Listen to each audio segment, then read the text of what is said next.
estos se conocen pues así por los padres apologistas. Ellos combatieron entonces las herejías, ¿no? Aquí básicamente está el gnosticismo. El gnosticismo fue uno de los movimientos que más combatió o que más combatieron estos padres apologetas, llamados así también, padres apologistas o apologetas, ¿no? Y el gnosticismo, y vamos a aclarar aquí, no es el gnosticismo,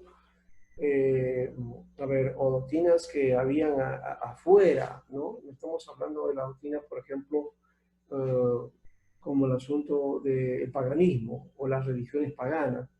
Ese no era la lucha, ¿no? No era la idea de estas religiones orientales o el judaísmo, tampoco era la idea esa, no, sino que estaban luchando contra el gnosticismo porque había surgido a partir del cuerpo, a partir de la iglesia y a partir de la enseñanza de la iglesia, entonces se fueron desarrollando estas ideas o entraron o quizás yo más menciono esto y creo que estoy más considerando esta parte en que se fueron desarrollando a partir de la fe. No es que es un gnosticismo que viene de fuera, ¿no? No, son aplicaciones gnósticas, pero que esa gnóstica es propiamente que sale y surge de la iglesia. O sea, es una interpretación de los pensamientos gnósticos con el cristianismo, ¿no? Da una explicación racional de la fe y lo adapta a la cultura de su tiempo, acogiendo los mitos de las religiones orientales, ¿no? Entonces, tomando eso, pero vuelvo a repetir, el asunto no es que se repite o entra esas creencias a la iglesia, sino que surge con los conceptos gnósticos, surge una concepción gnóstica ya dentro del cristianismo. Podríamos hablar de un cristianismo gnóstico. Cristianismo gnóstico. Sí existió el cristianismo gnóstico. Lo que pasa es que eso fue extirpado, fue arrancado de la iglesia, ¿no? Y bueno, ahí quedó, aunque los rasgos de esa gnóstica van a ir entrelazándose o haciéndose grande dentro de la iglesia, haciéndose parte de la iglesia hasta nuestros días. Todavía hay concepciones gnósticas y una de ellas es el dualismo. El dualismo es el que es gnóstico propiamente, ¿no? La idea, bueno, la idea de bien y el mal, luz y tinieblas, que son conceptos gnósticos, también lo había pues, en el Oriente, ¿no? En muchas religiones orientales que vienen del mundo egipcio, del mundo de Persia, ¿no? Y también añadido el pensamiento griego. Entonces eso se va a dar, va a ir desarrollándose en la iglesia cristiana posteriormente, ¿no?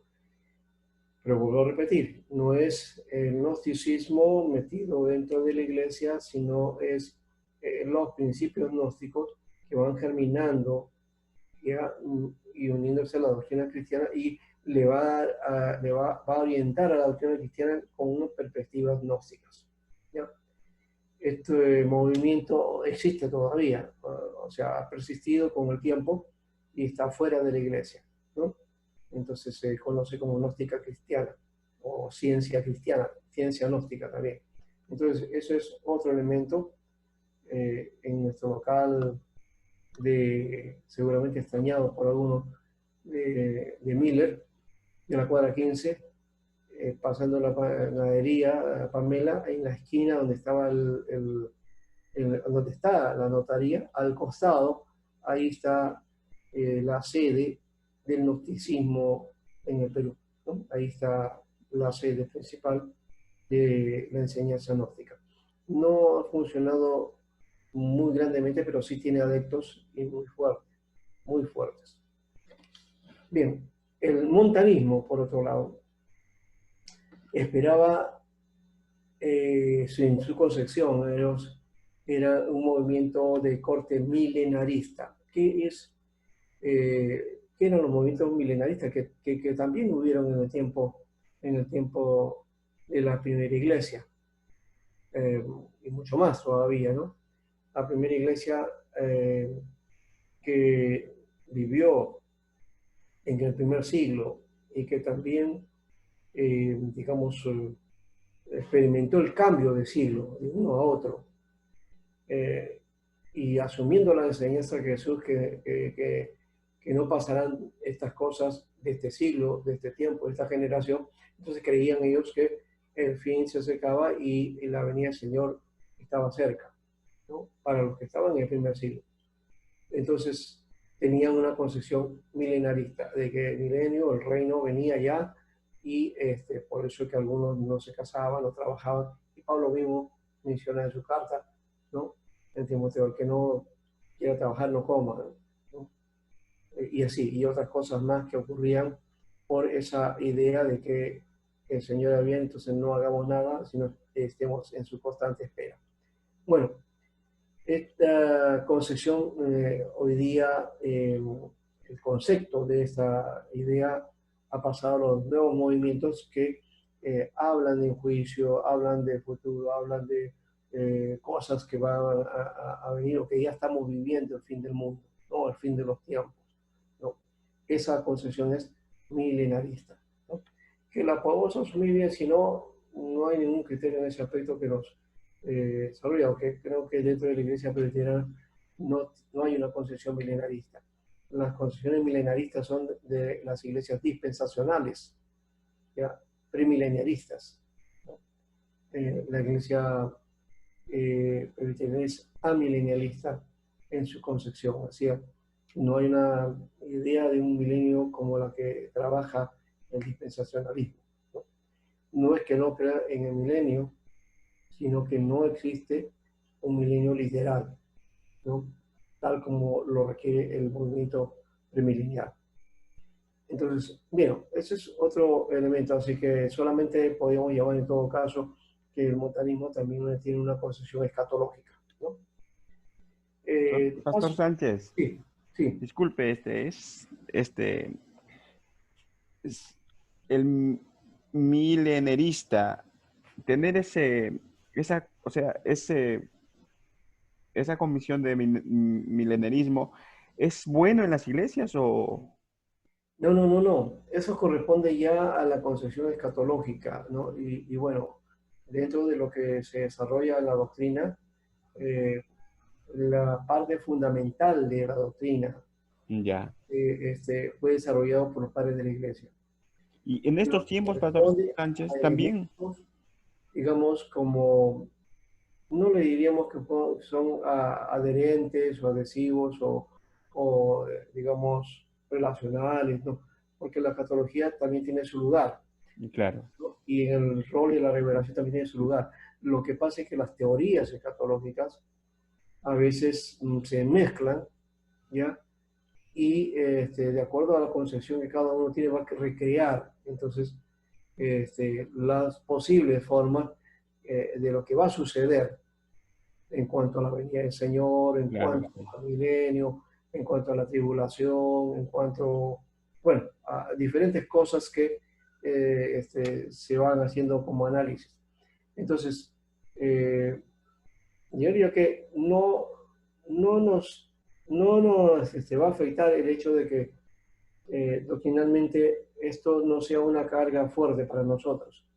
Y también si lo es, bueno, nuestra orientación doctrinal no va a variar, pero sí lo que puede variar es nuestra concepción de cómo vivimos el cristianismo y cómo y qué atención tenemos. Por ejemplo, hoy día con este asunto del coronavirus hay una serie de cosas que se dicen que vienen de ciertas teorías mileniales, ¿no? Por ejemplo, el asunto de un gobierno mundial, ¿no? Ya se está hablando de eso, de que el sello de la bestia, ¿no? Hoy día ya se está hablando de que el sello de la bestia es la vacuna, ¿no? Porque Eh, de la vacuna te van a mandar un chip, ¿no? Del 5G Todos esos elementos Ujú.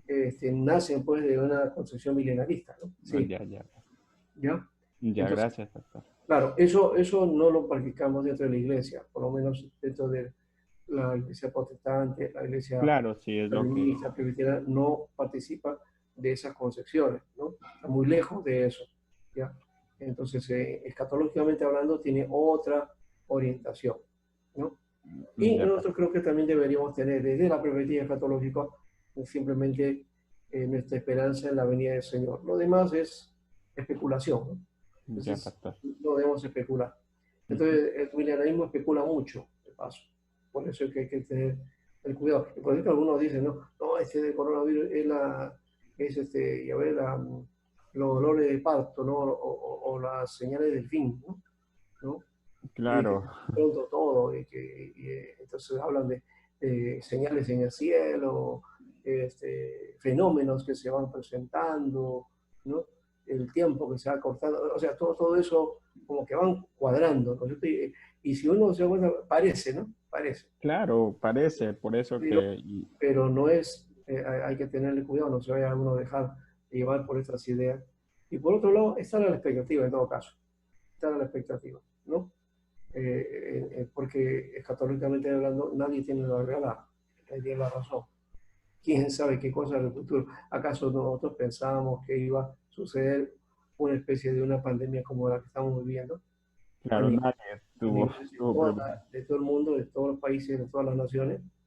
Hasta ahora las pandemias habían sido locales o continentales, o pasaban de un lado a otro, luego cesaba y luego aparecía por otro lado, pero, claro, han sido fuertes, han sido millones de personas que han muerto, han sido muy dañinas, las anteriores también, ¿ya?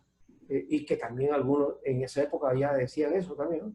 Oh, sí, Claro, ya está llegando el fin del mundo, ya está.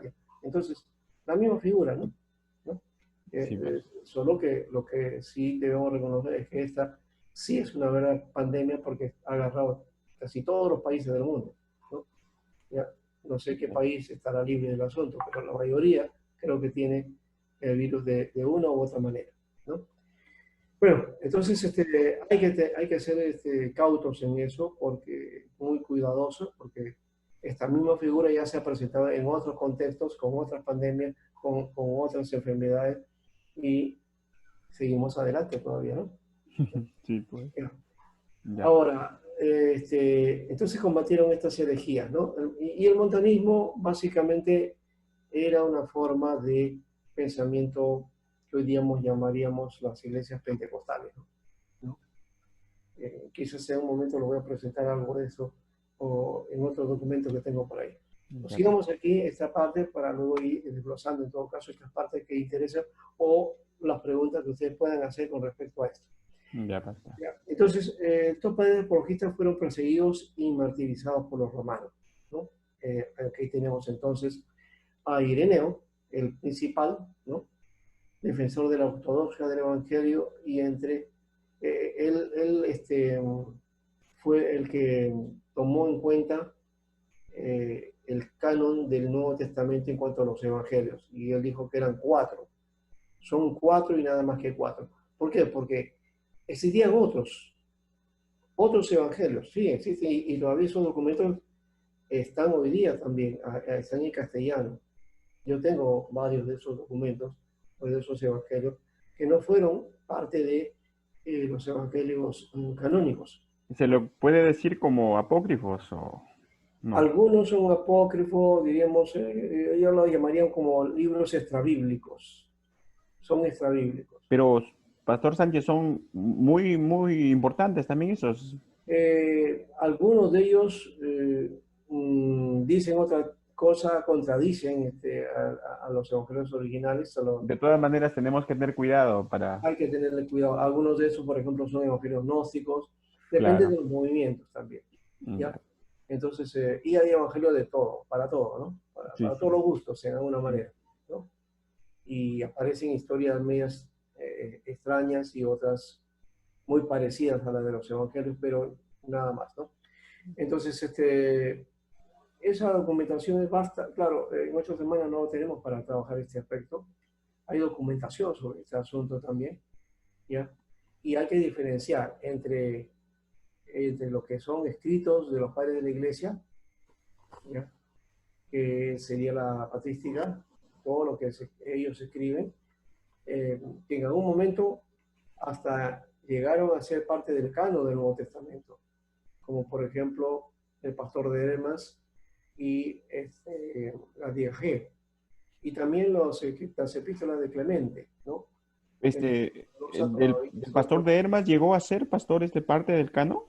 sí, sí, no solamente parte del canon, sino considerado, no autorizados, pero sí considerados en Ah, su ya, momento, ya. ¿ya? Pero cuando hubo consenso de todas las iglesias, entonces fueron dejados de lado, ¿ya? Pero sí, son valiosos. Estos Claro. documentos son Lo leímos ahí en para clase. tomarlos, sí. Una vez lo leímos en clase. Sí, sí, sí, claro. Ujú. Y ahí está, CLIE también desarrolla una, una suma de esos libros de los padres de la iglesia, ¿no? No estoy hablando La Didache también. claro, claro, exacto. No estoy hablando de aquellos documentos eh, extrabíblicos, ¿no?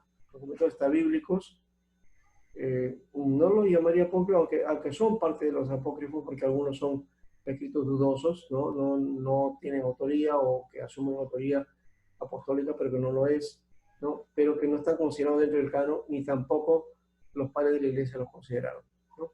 Y uno de ellos fue Ireneo, ¿no? Que él dijo, son cuatro nomás, y Ya, únicamente cuatro. Se refiere a esos cuatro que correspondían a los evangelios. ya, pues. Y el otro libro que también escribe Ireneo es Epidixis, que es la demostración de la predicación apostólica. O sea, cómo fue la predicación de aquel tiempo, ¿no? Que ha variado. De hecho, las homilías y las predicaciones han variado. Uh, sin dejar de lado, por ejemplo, en el tiempo, um, a Carlos Espurio. Si uno lee los escritos de Charles Spurgeon, el más grande predicador de los tiempos, uno ve sus prédicas y tienen una concepción homilética diferente a la que manejamos hoy día. Pero fue considerado uno de los grandes predicadores, ¿no? El príncipe de los predicadores, ¿no? Y también está Crisóstomo, también otro, eso es mucho anterior, es del cuarto siglo, ¿no? O, entonces ya tenemos entonces una consideración diferente, ¿ya? Con respecto a la predicación apostólica. Y Ireneo nos da entonces una concepción de eso. Aquí está otro, Cipriano de Cartago, escribió muchas obras y entre las más importantes están La unidad de la Iglesia Universal y El bautismo de los herejes, ¿no? Ahí está defendiendo entonces la fe cuando habla de este aspecto sobre cómo manejar este aspecto del sacramento del bautismo, ¿no? El bautismo de los herejes. Tertuliano de Cartago, este es otro, este sí es un hombre que luego se fue al montanismo, por eso que el montanismo, que a pesar que fue proscrito, eh, ya no se le percibió tanto en la época de Tertuliano, porque Tertuliano sí fue considerado, que él se hizo montanista de otra cosa, pero que fue sí consideraría pasado a ser parte de ese grupo. ¿Ya? Dentro de sus obras está de la Iglesia, el origen de la doctrina de la Trinidad. Es interesante tener ese origen de la doctrina de la Trinidad, ¿no? Para la concepción de Tertuliano con respecto a esto, ¿no? Porque la doctrina de la Trinidad nace como doctrina, ¿no? Nace dentro de los padres de la Iglesia. Entonces él habla de eso, el origen de la doctrina de la Trinidad. Clemente de Alejandría, este es otro, mire, el otro era Clemente de Roma, el que estamos hablando de Clemente, del que posiblemente era discípulo de Pablo. Este es otro, ya estamos en otro siglo, ¿no? En otro momento, quizás hasta no se conocieron, ¿no? Fundador de la primera escuela cristiana, ¿no? En Alejandría, de la escuela alegórica, de la que mencionamos creo la semana pasada. Él escribe la obra Exhortación a los griegos, a los cuales se propone convencer para inducirlos a la verdadera religión, haciéndoles ver la estupidez de las creencias paganas, ¿no? Entonces ya aquí Clemente está haciendo una especie de defensa del cristianismo con respecto ya no a estas corrientes que ya se habían ido, digamos, atacando y sacando de la iglesia, ahora ya enfrenta al paganismo. El enfrentar al paganismo ya es del tercer, quinto siglo más o menos, en donde va a haber un enfrentamiento fuerte contra esta creencia o con las religiones paganas, ¿no? De esta lucha la que va a tener prevalecencia sobre ellos es el cristianismo. Uno, porque el cristianismo comienza a tener fuerza dentro de Roma, se convierte en la religión oficial y el paganismo pierde piso. Poco a poco va siendo proscrito y más bien se invierte los roles. Entonces el paganismo va a comenzar a ser perseguido. Ya no va a ser la iglesia cristiana la que es perseguida, sino las creencias paganas son extirpadas y son perseguidas en el imperio. Claro, al final logran ese objetivo, aparentemente, entre comillas, porque de alguna manera las ideas paganas siempre han estado y han atravesado los siglos y hasta han llegado hasta nuestros días. Hoy hay un nuevo paganismo que se conoce como el neopaganismo. Bueno, seguimos. Orígenes, que dirigió la escuela de Alejandría, ¿no? Entonces fue un escritor de muchas obras, ¿no? Clemente, ahí está también. Acá está más joven, ¿no? Hasta ahí estamos con los padres apologetas, ¿no? Y hemos dicho, enfrentaron las herejías que surgieron dentro del seno de la iglesia y luego, ya casi al final, comenzaron a atacar y hacer frente al paganismo, que ya teniendo, digamos, una cohesión dentro de la iglesia, ahora la iglesia está preparada para enfrentar estos enemigos externos, ¿no? Bien. Esta otra parte ya lo que llamaríamos el momento más hermoso de esta etapa, por eso se le llama la edad de oro de los padres de la iglesia, y aquí encontramos siglo IV hasta el siglo V, y hasta el siglo VIII parece, ya dijimos, pero el fin de la época de los padres apologistas comienza con un periodo de florecimiento que se inicia con el concilio de Nicea, en el 25, o sea, hasta el cuarto siglo, y que concluye con el concilio de Calcedonia, 451. En la época de un gigantesco esfuerzo para la completa evangelización del mundo antiguo, estaban forzándose a tener un programa de evangelización muy ambicioso. Y el otro es que esta es la época de los concilios ecuménicos. ¿Por qué ecuménicos? El concepto ecuménico en esa época no era el mismo concepto que hoy día. Hoy día la iglesia maneja una mala percepción de la cuestión ecuménica. En realidad, la forma ecuménica se da tan igual como en esa época, solo que el concepto de las iglesias, lo que abstrae la iglesia, es una mala visión de lo que es ecumenismo. Cuando hablamos de concilio ecuménico, quiere decir que los obispos que se reunían eran tanto de la parte oriental y tanto de la parte occidental, y que cada uno tenía sus propias concepciones, ¿no?, teológicas. Ya dijimos en un comienzo que el pensamiento cristiano es heterodoxo y no ortodoxo, ¿no?, como algunos tratan de defender, una ortodoxia. Pero realmente lo que está defendiendo es su punto de vista, pero, y que ese punto de vista sea asumido para todos. Es imposible, es como Roma. Roma también quiso ser exclusiva y lo que pensaba y la visión que tenía, esa debían también compartirla en las otras iglesias. Y no quisieron, los obispos no quisieron eso. ¿Por qué? Porque las iglesias, cada una tenía su propia esa forma de desarrollo y se respetaban unas a otras ya en las diferencias que posiblemente tenían. Como también había diferencias entre los apóstoles. Pedro y Pablo tenían sus diferencias, ¿no?, conceptuales, pero servían al mismo Señor al final. Entonces, a eso se le llama pues, ecuménico, a eso que tiene que ver con reconocidos dentro del movimiento cristiano y que cada uno tiene su propia visión de criterio y que es respetable y que no está el otro pretendiendo usurpar el esfuerzo del otro o asumir o imponerle, ¿no?, su posición al otro, ¿no?, sino simplemente hay una interrelación dentro de ese liderazgo, ¿no? Entonces, en esta época, el referente otra vez es Nicea, ¿no?, Constantinopla y el Calcedonia, que es el que termina esta parte. La parte propia de los padres de la Dios de los padres. Pero diría que los padres de la iglesia continúan, porque se continúa hasta no solamente el siglo VIII, más allá todavía. No sé si podemos considerar a Tomás de Aquino como parte de esta faceta, aunque el día es posterior, pero sí se llega hasta el siglo VIII, o sea, hasta más o menos el 700 después de Cristo, más o menos. Aquí se formulan los credos, ¿no? Ya miramos eso la semana pasada.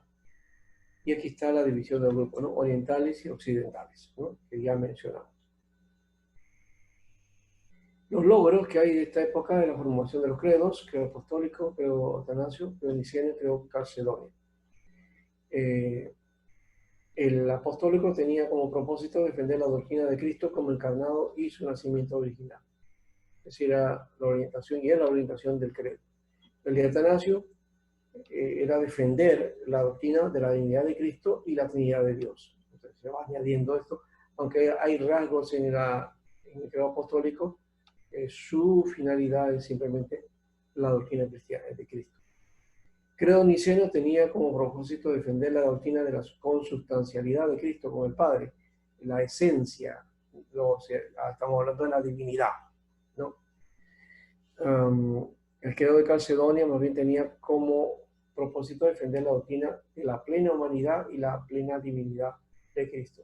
Se está hablando de las dos naturalezas y el lío entre dos naturalezas o una sola naturaleza.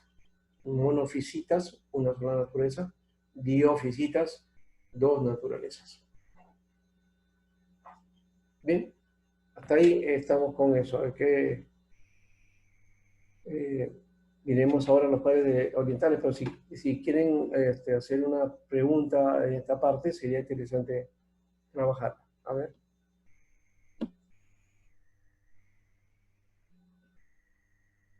¿Está bien? José o Joel, o quizás José, el otro José. Aquí en la clase tenemos dos Josés. ¿Están ahí?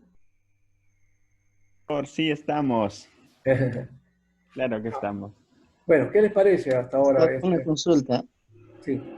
¿Y estos padres de la patria son los que han sobresalido por los escritos que han dejado?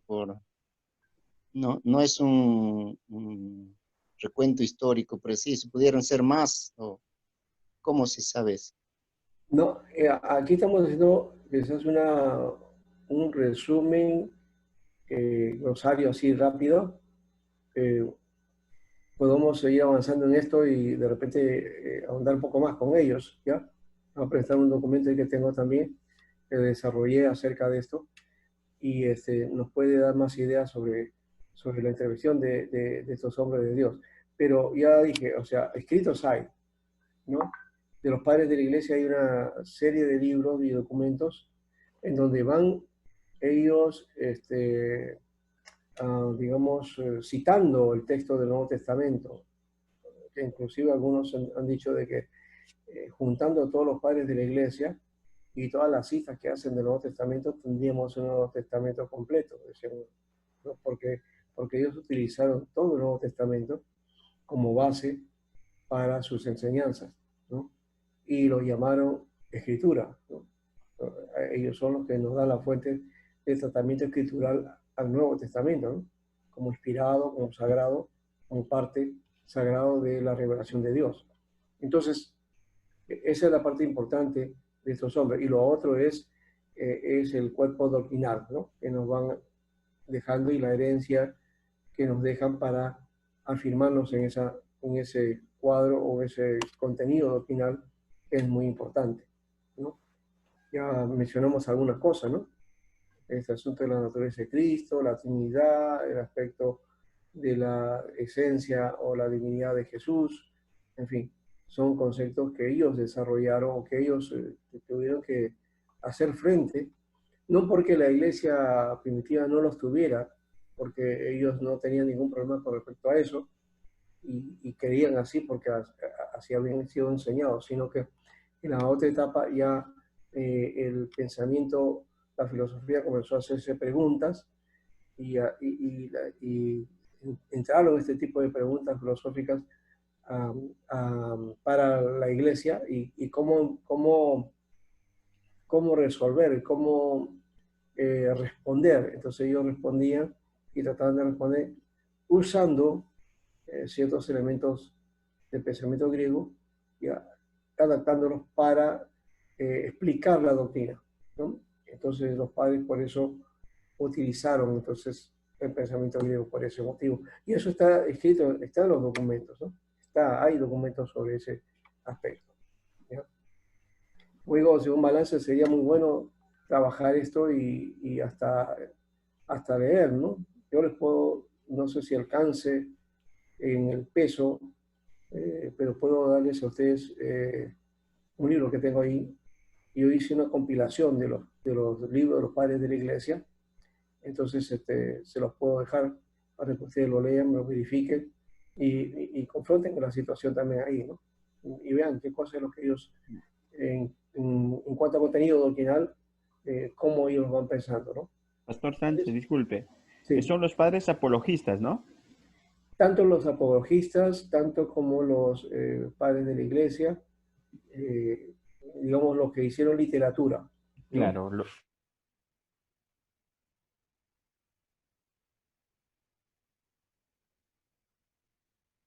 Realmente de Roma, ¿no?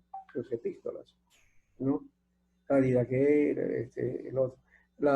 Ese contra las herejías sería bueno tener, no lo tengo en castellano, es muy bueno poder trabajarlo de repente en su momento, ¿ya? Inmediatamente lo tuviéramos en castellano, ya, yo creo que por ahí existe uno, pero voy a porque buscar. en la lectura que hemos leído, Pastor, la lectura 4 de la vez Ya, semana pasada, ya, ahí hay unos ejemplos, ¿no? De cómo son su literatura de los padres apologéticos, ¿no? ya, Se cita unas partes ya, y son muy, muy buenas. ajá. ¿Tú los tienes ahí? ¿Le puedes mencionar? A ver, una nomás que, a ver, Pastor, disculpe. Ya, bueno, eso es bueno, un buen aporte tuyo y se nota que has leído también eso, ¿no? Sí, Porque la dice, idea es eso. hay una que dice, el alma no es inmortal, sino que de por sí muere con el cuerpo y luego resucita con él para sufrir una muerte inmortal. Pero esto no sucede al alma que conoce la verdad, sino la que sigue viviendo aún después de la destrucción del cuerpo. Ya, muy Es bien. una, ¿De quién es? es de, a ver, Rita Pastor, disculpe, de Taciano. Taciano, ya, ya. Taciano, sí. Taciano ya tenía una concepción filosófica también, ¿no? Y, Ujú, sí, y de alguna manera está haciendo uso del platonismo, ¿no? sí, sí, Ya. Entonces, en la cuestión platónica, aunque en el platonismo había algunos que hablaban de la inmortalidad del alma, ¿no? Él hace como que hay la muerte del alma y el reposo del alma y luego la resurrección, o sea, de volver a la vida, ¿no? claro, sí. En otro momento. Bueno, esa es su concepción, se da cuenta, o sea, Claro, ya tiene, y ahí va, tiene o sea, se nota lo que quiere decir está muy claro, ¿no? Acerca ya, de una muerte segunda, como habla en la Biblia, ¿no? ajá, sí, sí, Claro. sí, claro, pero mira cómo lo va trabajando, ¿no? O sea, esto rebasa un poquito el pensamiento oriental, ¿no? Va más bien a uso de otros pensamientos, ¿no? Como pensamiento filosófico griego, ¿no? Muy bien, Sí, entonces, también hay bastantes apologías perdidas, lo que vi que supuestamente no han sido encontradas, pero son citadas por ellos mismos los que... ah, claro, no, de hecho que hay mucha literatura que por descubrir en todo caso, ¿no? Es una etapa muy, muy rica dentro de la iglesia, que de repente con los años, si se investiga y se encuentran documentos, nos puede dar una visión mucho más clara del momento que se vivió, ¿no? Eso Claro, no va a cambiar la perspectiva doctrinal que se tiene hasta hoy, ¿no? Porque eso creo que nunca va a cambiar. Va a cambiar quizás la forma de cómo se diversifica, cómo se practica la doctrina, que eso es una cosa, pero la base fundamental eso no va a cambiar nunca, ¿no? Han querido cambiarlo algunos, inclusive cuando apareció este documento que se conoce como el Evangelio de Judas, ¿no? Que es un evangelio de corte gnóstico, ¿no? Creo que perteneció a la secta de los cainitas, ¿no? El documento es verdadero, es original, es una copia del original, ¿ya? Que justo Ireneo de Lyon, o Ireneo de Lyon, él es el que cita de ese documento, ¿ya? Entonces, se tenía la referencia de este Evangelio de Judas, pero no se conocía, ¿no? Hasta que apareció, algunos dicen del siglo pasado, del siglo XIX apareció el documento, pero por ahí se perdió, después aparece otra vez por ahí en la época de la Segunda Guerra, pero esas suertes, como estaban en plena convulsión, entonces la noticia no salió, ¿no? Hasta que pasó el tiempo y la National Geographic compró el documento y recién sale a la luz y hacen un documental, lo hacen popular, ¿no? Hacen toda una historia y justo hasta pareciera una cuestión orquestada, aparece otro documento, que es un documento que mezcla cosas verdades con falsedades, que es el Código de Da Vinci, ¿no? claro. ¿Ya? Y lo hacen película, lo hacen una literatura, en medio sale la literatura y entonces se mezcla. Y hoy día hay gente que está fuera de la iglesia que cree que eso es verdad, ¿no? Y Pero cómo no, pastor, más bien esas manuscritos que no coinciden tanto como el Código Da Vinci lo sacan a la luz, película incluso sacan. claro, ellos sacan esos documentos, pero hacen mal uso de esos documentos o lo Claro. usan para su propio beneficio, ¿no? Ujú. Y entonces, el autor ha conocido eso. Fíjese, eh, un pastor común aquí en Perú que generalmente no sabe y no conoce este tipo de documentos, imagínate, pues el autor de ese libro, ese documento, sí, se dio el lujo de leer y todo eso y aplicarlo en su novela, ¿no? Hace una novela, es una novela ficticia, ¿no? ¿Ya? Novela ficticia, pero que con fines de atacar al cristianismo, de hecho, socavarlo, ¿no? Y algunos con todas estas historias dijeron, bueno, el Evangelio de Judas se descubrió, esto nos da otra perspectiva de las enseñanzas bíblicas, y ahora el Código de Da Vinci, entonces ya el cristianismo se acabó, ¿no? Ya la doctrina se acabó, ya no hay necesidad de enseñar esas cosas, y al final seguimos enseñando lo mismo, y creo que ya pasó esa historia, que todo el mundo se olvidó de esto, lo del código ahí apareció, ahí queda, ¿y quién habla del Evangelio de Judas? Nadie. Pastor, ¿y fue Judas Iscariote o Judas el, No, no, no. Este Judas se supone que es el Judas, es un relato de Judas el discípulo, sí. el que escribe la Sí, carta? que según dice que escribió él. O sea, el documento no es original, bueno, es una copia de lo que existió, pero que es, viene de la época, ¿ya? Es del segundo siglo, ¿ya? Y que está corroborado, ¿no?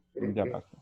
Que es o sea, que es un documento real, a eso, ¿no? Un documento real, que puede ser apócrifo porque es real, en todo caso, ¿ya?